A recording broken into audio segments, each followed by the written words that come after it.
I was down, but now I'm up. Yeah, this all God, this ain't no love. Yeah, I used to be stuck in that mud. Whoa. Yeah, I was down, but now I'm up. I was down, but now I'm up. Yeah, this all God, this ain't no love. Yeah, I used to be stuck in that mud. Yeah, I was down, but now I'm up. I was down, but now I'm. What's going on, everybody? Pete Sands. We're here for, I believe, episode 5 of Restore the Ridge. I got my man Kyle Brooks. Kyle, how's your week been, buddy? Couldn't get any better. Just when you think it can't get any more exciting, it seems like every day does. I mean, we keep dropping big news and big things every day, and we're pumped. It's nonstop. So, and actually, we were at Lowe's yesterday, and you looked at me and you go, "Man, I am falling in love with this place more and more every day." 100%. And when you hear a superintendent say that, I'm like, "All right, my job's over. I'm done. I'm good." But we're out here, hole number 3 today, and this episode of Restore the Ridge. Let's talk a little trees. Let's talk purpose of trees on a golf course. Let's talk some visions that we might have kind of going forward over the winter time. Remember, any project that we talk about, obviously it's we get it done as quickly as possible, but it is a process. I mean, most of the stuff we've talked about is a process, and it's not going to be fixed overnight. But we're going to talk some trees today. So we're here on number 3, gorgeous par 5. But one issue about this gorgeous par 5 is off this tee shot, the whole right side is blocked. Yep. So you can't see the complete right side of this this gorgeous lay of the land. So we're actually, those 2 pines that you kind of see behind us a little bit, they will be gone. I believe this is actually, today is their last day. They're having their last meal in about 20 minutes. That's correct. And they will be dropped. But let's help me out here. So, obviously we don't want to be in the business of just going and cutting down every tree possible, right? I mean, trees are gorgeous. It helps what makes this gorgeous terrain. But there's just trees that are kind of nuisance and useless and kind of hindering even other trees, especially these pines. So kind of walk me through when we look at different trees that we're going to do. What's your thought process on that? Yeah, and so kind of first thing is, not to just shed light on, we're cutting trees down. We are also adding trees in proper places.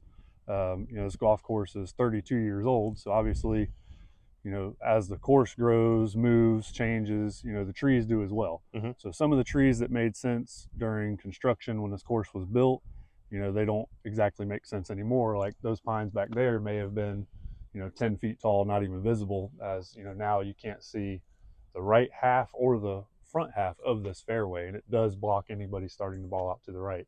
And with those being down in that ravine, they really don't have much purpose there anymore. Yeah. Because it's not really, it's more hindering the player than it is, there's trees that protect the golf course. Yeah. I mean, we're sitting kind of right next to hole number 2. There's a big oak there that protects that golf hole. Right. Like, I mean, it was meant to be there.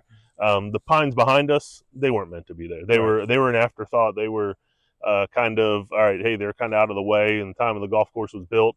So, they didn't think about it at all, and I don't blame them. But, now we're looking at it, and we have to kind of figure out the solution to some of this stuff. So, and then it's not just hole number 3. We just went, like, hole number 4. I mean, there's the left side of hole number 4, which is a great golf hole. It's a big dog leg left. You have water protecting the right side. You have OB protecting the left side.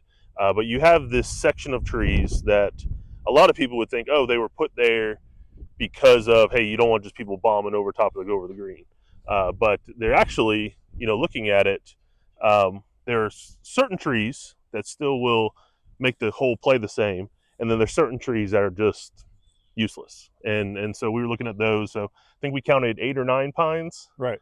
And those pines, just beyond those pines on the left side of that hole, you have a couple beautiful oak trees that will really shape that hole.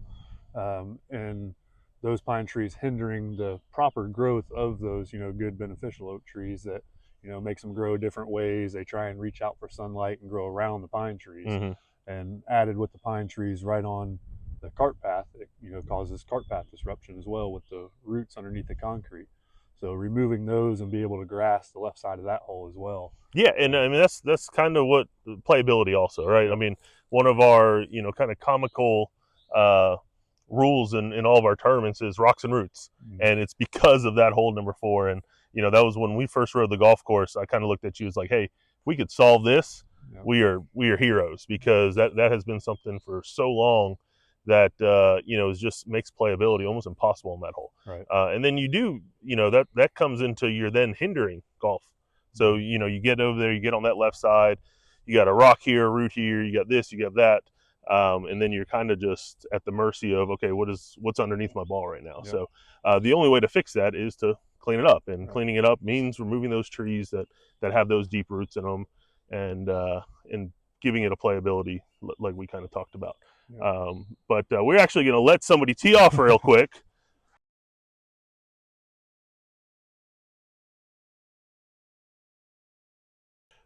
So, and then on top of trees, and when we talk, like, let's talk brush. So like even here, it's not just a pine, that kind of lower brush and all that. We're going to start cleaning all that out, because that'll not only visually it looks good, playability is better, but also it helps the golf course. Airflow is so key to golf, the grass on a golf course, that cleaning that up may seem meaningless, but it's also going to help this tee complex. It's going to help that other side of hole number 2, just getting some airflow in here. Absolutely. And we keep talking about the natural landscape of this course and the beauty of these creeks and lakes, opening up some of this undergrowth, exposing those creeks, and like you said, all the airflow being able to move through here, getting some more sunlight on 2 green, 3 tee, this area, all that stuff is only going to benefit the golf course. Yeah, for sure. And that's like I said, we're talking trees today, but this past week you actually did some work around tees. And so if you come out here, you'll see here on 3 the kind of tee complex leading up to the green. We did some work there. 4 looks amazing.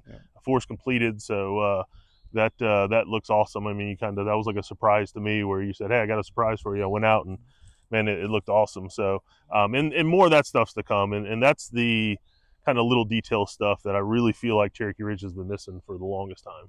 Yeah, absolutely. And I love that side of it. Like I said, I can't say it enough, the beautiful terrain of this course, but like I said, exposing it, every time you open up one of these tee box, these corners, it really just shows another aspect of the course. Yeah, for sure. So, and lastly, I want to do this, and I didn't do it the first couple episodes, but it's not just Kyle out here working. He's got a great crew of guys. So if you see them on the golf course, kind of give them a pat on the back. They have been working their tails off. Absolutely. For us, for you guys. And we just need to make sure that we kind of show our gratitude to them, because like I say, I'm only as good as you guys. I feel that you're, can only be as good as your crew at times. So yeah, exactly. But if you don't follow us, all the social media outlets, YouTube, Instagram, Facebook. This is episode 5 of Restore the Ridge. Kyle, do you get anything else? Did we go over everything? I think that was it, but we've got plenty more to come. All right, so everybody wave bye to the 2 pines, because this will be their last day standing tall, and everybody have a great week. We'll see you next week on Restore the Ridge. I was down, but now I'm up. Yeah, this all God, this ain't no luck. Yeah, I used to be stuck in that mud. Whoa. Yeah, I was down, but now I'm up. I was down, but now I'm up. Yeah, this all God, this